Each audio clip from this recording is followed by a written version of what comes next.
that shit was ostrich. Give a What was that for? Sick of these large fish burn comparisons. It's just getting old.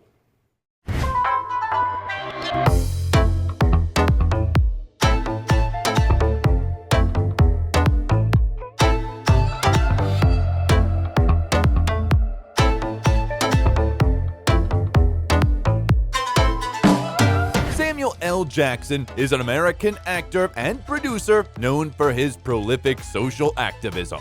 He grew up in a time of segregation, but was able to become one of the most successful Hollywood figures. In this video, we will tell you about his difficult path to success.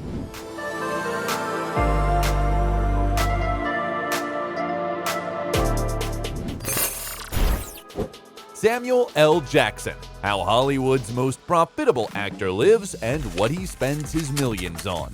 Samuel Leroy Jackson was born on December 21, 1948 in the U.S. capital, Washington, D.C., but spent his childhood in Chattanooga, Tennessee. Samuel saw his father only twice in his life. He left the family and later died of alcoholism. The boy was raised by his mom, Elizabeth, and her parents. He was also greatly influenced by his aunt, a theater teacher who introduced the boy to acting.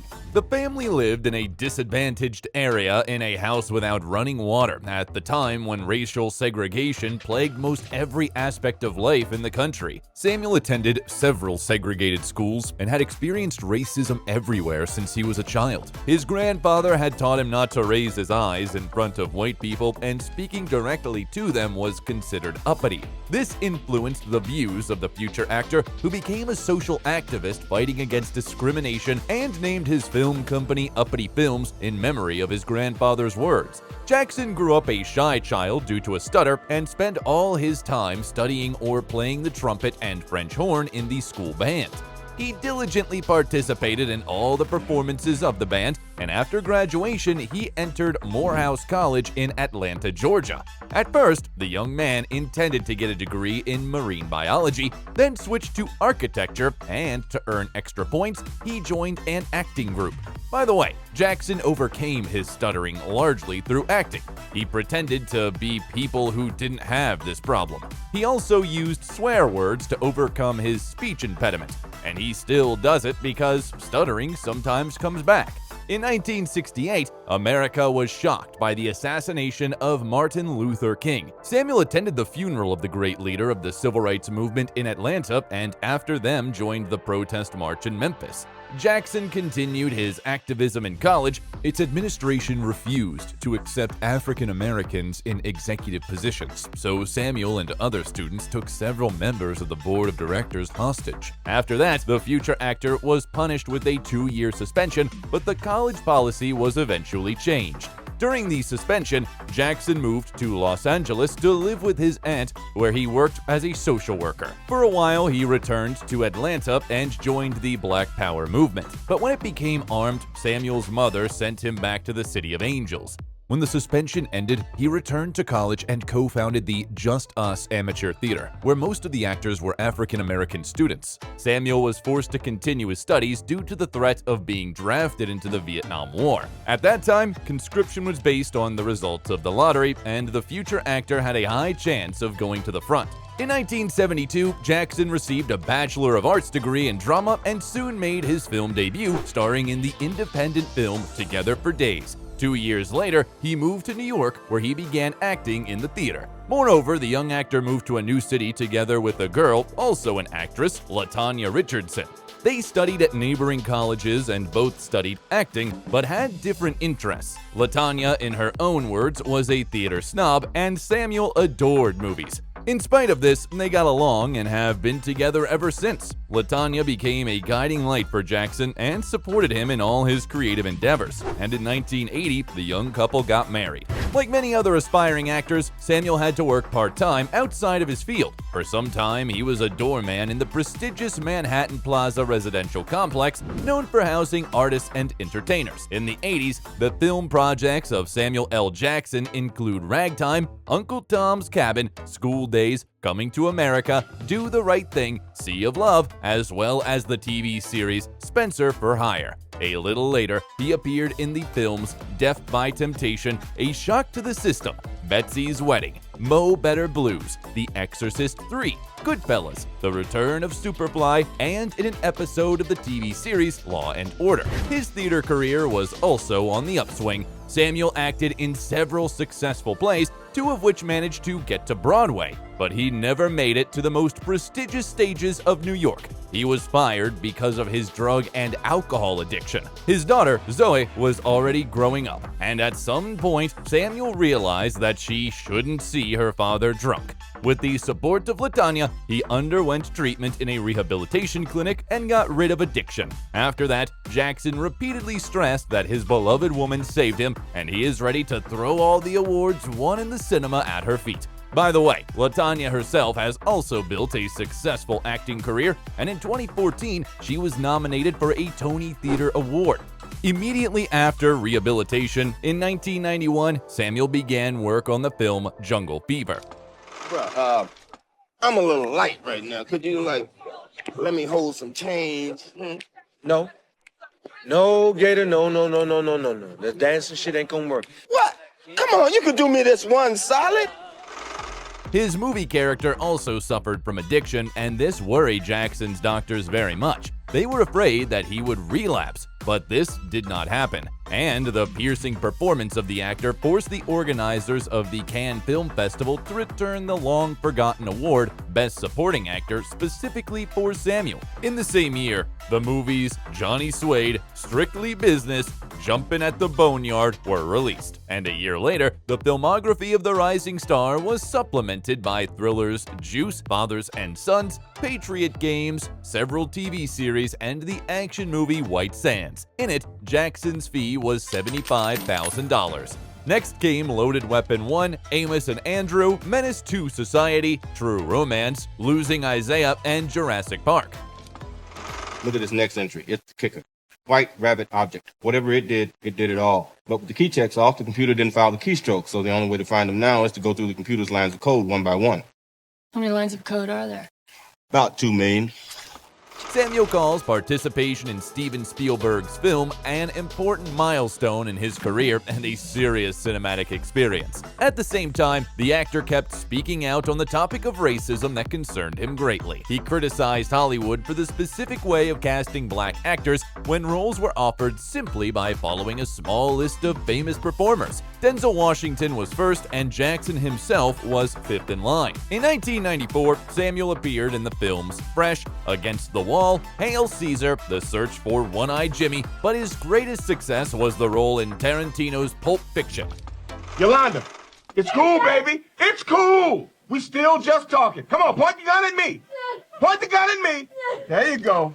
The actor was very surprised and flattered when he found out that Quentin had written the role of Gangster Jules specifically for him. After the premiere, Samuel was nominated for a number of awards, including an Oscar, and received an award from the British Academy. But Jackson, in his opinion, became a worldwide celebrity not after Pulp Fiction, but after Die Hard with a Vengeance. Its premiere took place in 1995. The appearance of the Samuels character was created personally by the actor and inspired by the black rights activist Malcolm X. At the same time, the thriller Kiss of Death and the family film Fluke were released, in which Samuel L. Jackson voiced one of the characters. Later, he appeared in the films Hard 8, The Great White Hype, Trees Lounge, A Time to Kill, and The Long Kiss Goodnight, the fee in which amounted to $4.5 million. Next, the thriller 187, the drama Eve's Bayou, and Tarantino's crime film Jackie Brown were released. Who's that? That's Beaumont. Who's Beaumont? An employee I had to let go.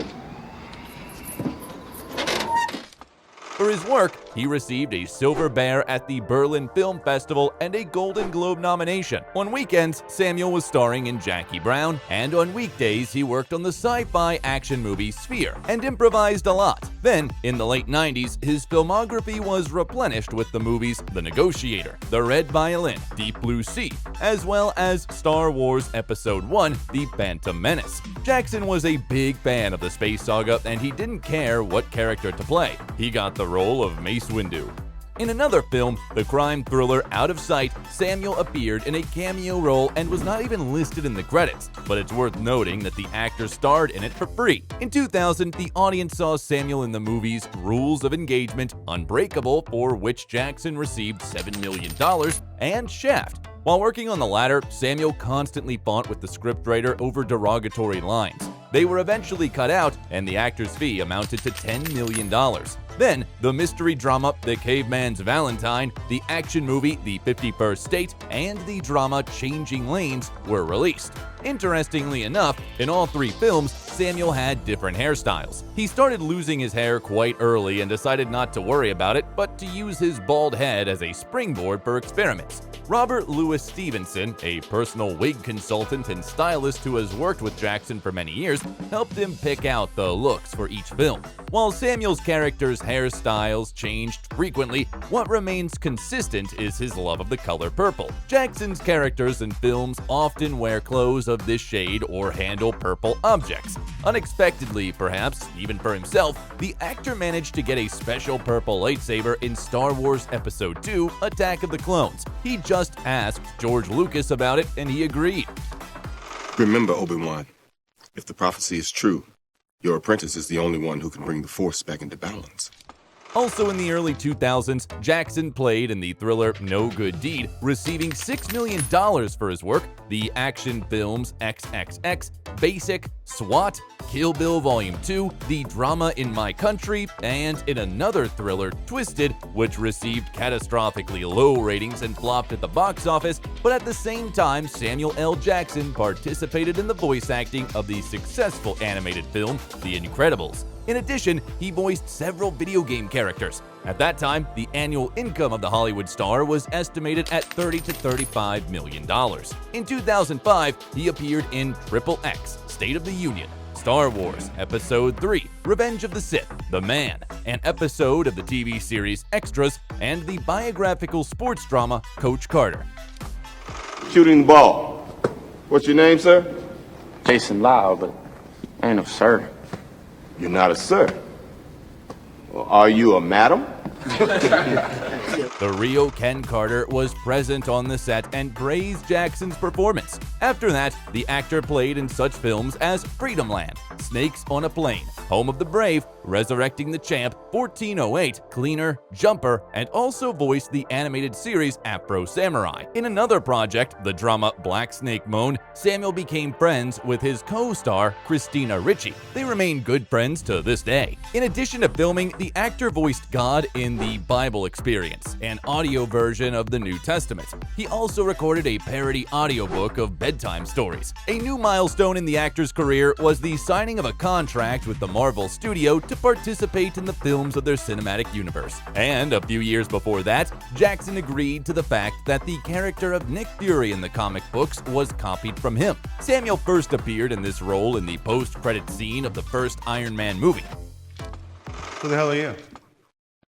Nick Fury, director of S.H.I.E.L.D.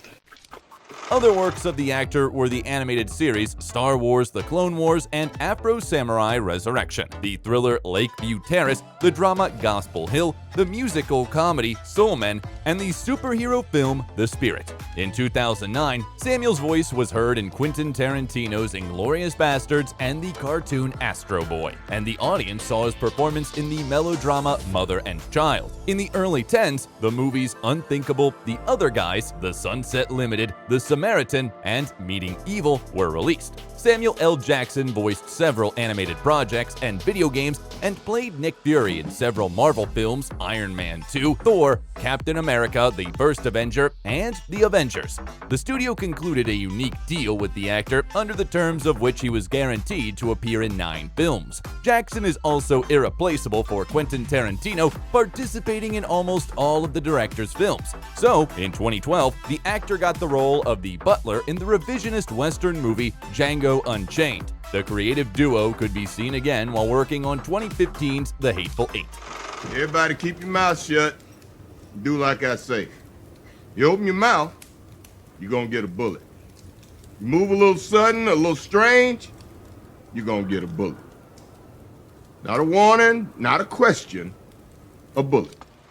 And between Tarantino's 2 projects, the actor starred in the thrillers Old Boy, Reasonable Doubt, Kite, the superhero movie RoboCop, the action movie Big Game, the spy action comedy Kingsman: The Secret Service, the teen film Barely Lethal, and the musical crime comedy Chirac.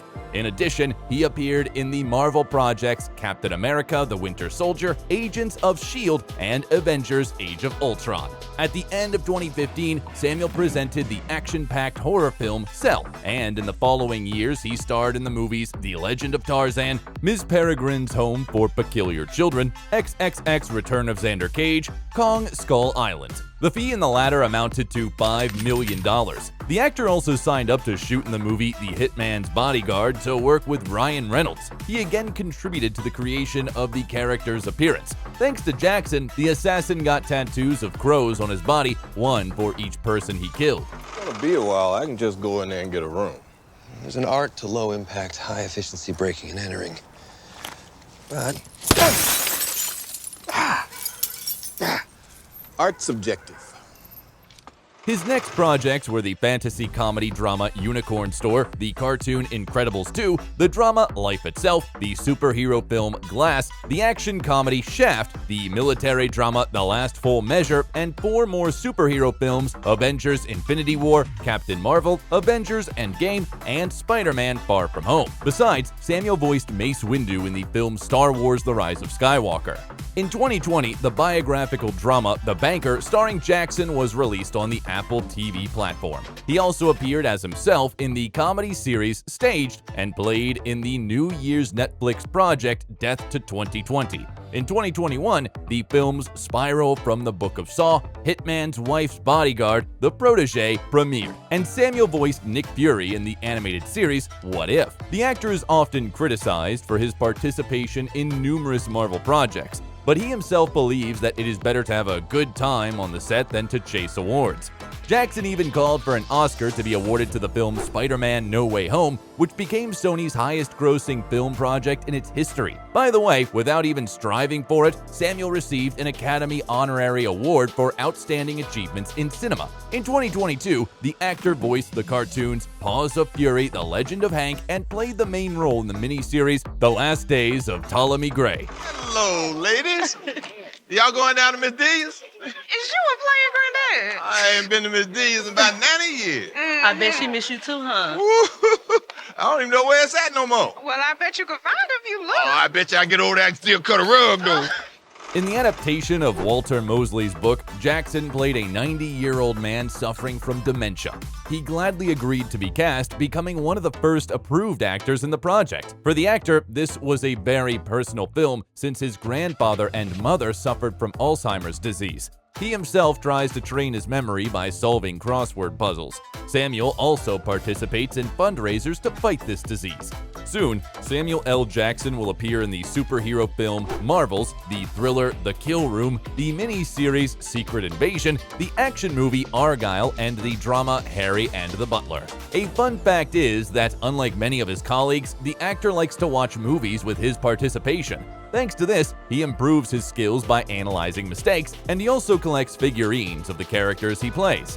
Jackson is famous for the fact that he often swears in his films. According to experts, he is one of the 3 most swearing actors. In addition, he has a unique rider. Being an avid golfer, he demanded to include in all contracts with film studios a clause allowing him to go to the golf course during filming at least twice a week. Movie bosses are ready for such conditions because the costs pay off. In 2022, Samuel L. Jackson was recognized as the most profitable actor in Hollywood. The worldwide box office receipts of his films, with the exception of episodic roles, amounts to almost $17 billion. The actor's net worth is estimated at $250 million. His standard salary for the main role varies from $10 to $20 million, and for every appearance in Marvel films, Samuel earns $4 to $6 million, even if it's just a post-credit scene.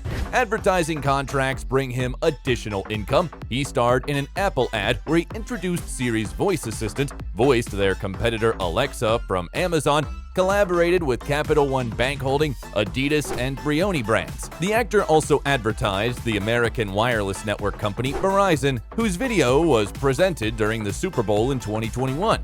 As an outspoken advocate against racism, Samuel couldn't help but support Barack Obama in the presidential race and starred in his campaign ad. In it, the actor, in his unusual obscene manner, called on citizens to wake up and vote Democrat. Jackson calls Obama's election to the presidency a significant step towards overcoming discrimination in the United States. As a child of segregation, he appreciates that the younger generations of African Americans can see that dreams can come true and they can become anything, even the president. Jackson regularly donates money to support education. In 2020, he joined the campaign Your Actions Save Lives, calling for people to wear masks. The actor owned a 4-bedroom apartment in New York City overlooking Central Park. It was purchased in 2005 for $4.8 million, and in 2018, it was put up for sale for $13 million. Back in the 80s, Jackson and LaTanya Richardson bought a property in Harlem for $35,000 and sold it in 1997 for $125,000. Samuel and his wife used to own a house in San Fernando in northwest Los Angeles County. They chose this quiet place so that their daughter would grow up in a calm environment. The family had a large living room with a fireplace, a rustic kitchen, a dining room, and an outdoor swimming pool in the backyard. The mansion was sold in June 2015 for $2.8 million, and since then it has been completely redone and sold again for more. Jackson's current 1,200 square yard home is located in Beverly Hills on top of a mountain. Samuel and LaTanya bought it in 2000 for $8.35 million. In addition to the main house, they have a guest house, a separate garage, as well as a tennis court and a swimming pool. Today, the property is estimated at about $20 to $30 million. The Hollywood actor was spotted driving a Toyota Camry, a Range Rover Sport, and a Snow White Maybach 57S. The media also reported that there is a Jaguar XF and a Rolls-Royce Phantom in his garage. Jackson says he wants to perform every day, so he doesn't limit himself to serious genres and subjects. What do you think of this approach?